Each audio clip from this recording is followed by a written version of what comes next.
Reddit questions. So today we're going to be answering some questions that we found on Reddit about marketing. 8 Reddit questions that marketers are asking. We'll be sharing our answers. Hit me. All right. So first question. What do you consider the most important part of good marketing strategies and plans? Just make sure whatever you are planning has your business goal in mind. When you create that final piece of content for Instagram or whatever, LinkedIn, making sure you know what the business's goals are and that everything that you do has that in mind. Next question. If you could only measure campaigns with 2 KPIs, what would they be and why? Honestly, it's one. If you could only do one KPI, it's literally return on your investment. That's it. Has marketing produced return on your investment? That's all you need to know. If it hasn't, you're done. If there had to be 2, the other one was just make sure you're measuring key events, whatever those key events are, whatever those conversions are. Again, it goes to your business objective. So if you're trying to generate leads, your key events are probably going to be like form fills, email subscribers, whatever it is. So making sure that those key events you're achieving on them. If we aren't doing that, if we're not giving the shareholders a return on their investment from marketing, we're all going to get fired. Okay, Josh, how do you create content that stands out in a crowded niche? Creating content that adds value, the exact value that your audience is after, and not just assuming that they want to hear about your company the whole time. You are giving them valuable, actionable information or whatever it is that you're providing that they can take something from and benefit from. How do I build a strong brand identity that resonates with my target audience? I literally live by this saying in marketing. No one cares about you or your brand. There are millions and millions of companies out there. Why should they give a shit about you? And if you have that approach, it means that you're now thinking about how can I be a brand or a company that is providing exactly what the audience needs. So to build a strong identity, you have to understand their needs and you have to give them that. You have to give them what they want, whether it's to help them make more money or to make their life easier, whatever it is. Yeah. They don't need you. They've never needed you. They don't care about you. Until you start providing that value, you're a non-entity to them. So just keep that in mind when you're building your brand. Stop treating your audience like they're your family and will be there through thick and thin, and treat them like they won't. They will jump ship in a second. Exactly. Yeah.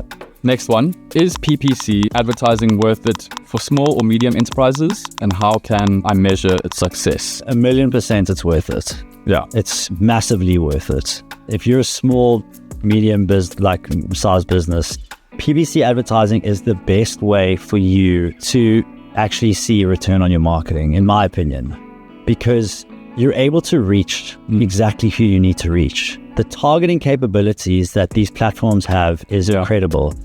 If you're using Google search ads, if you're using Google display ads, it basically means that you're able to get in front of an audience that you believe needs your product.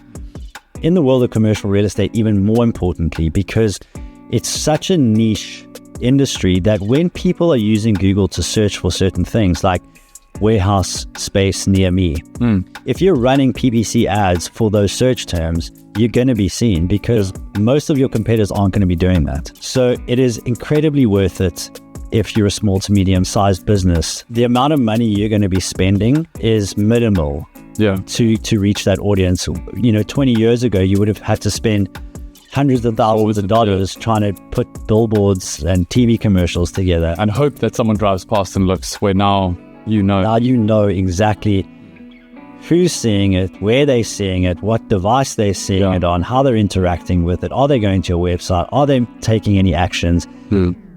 It's the most important, marketing tactic that you can probably use as a small business. Okay, Josh, how important is video content in today's marketing landscape, and how can I get started with a small budget? Everything is being served to you on video. If you look at the current way Instagram is laid out, if you scroll down your timeline and a video comes up, it sucks you into the Reels thing, and now you're watching videos. It's not just because we want it. No. It's not just because consumer It's wants the new norm. video, Yeah. whatever the platforms dictate Yeah. is what we have to do. It is the norm of society at this point in time. You can do this on the cheap. You don't have to have the latest phone, but you can use a cell phone. We recording this now using 2 phones and one camera. And so an expensive camera, but you can build your way up and, just start. I think get one video out and see what you can do better. if you had to say like a starter kit, for me, it's like a smartphone and a tripod. Yeah. And edit your videos on CapCut for free. And you can do everything you need. They've made it so easy for people to start on a budget. I think the hardest part is getting in front of the camera. How can I build and maintain an active online community around my brand? I think the keyword is consistency there, and it's being present online. It's one thing to just post something and then disappear. It is a constant presence online, being active and engaging with people as the brand, and just being consistent with that and being human as well. I think a lot of the time people just push out company-wide things, and we're so anti that as a business, saying like, look at us, we're doing this, we're doing that. But that doesn't build a community. That just creates more awareness around it maybe, but you're not building that community where if you're adding value, if you're being consistent, if you're engaging constantly as a human being or as that personality that you're going with as the brand, that is the way I think you build that community. Yeah, I think brands have had to become a lot more real, which is cool. Yeah, it's a good thing. Yeah, and back with what I just mentioned about video, I mean, that's the great way you can show that realness is through these platforms that are a little bit more raw and real. Instagram, TikTok, those are great ways to do that as well. The last question is, how is artificial intelligence shaping the future of digital marketing, and what should marketers do to stay ahead? I'm not going to answer this because we've just done a podcast on this, so I'm going to say if there's one thing is that we want to use AI to enhance and not replace. So go check that out.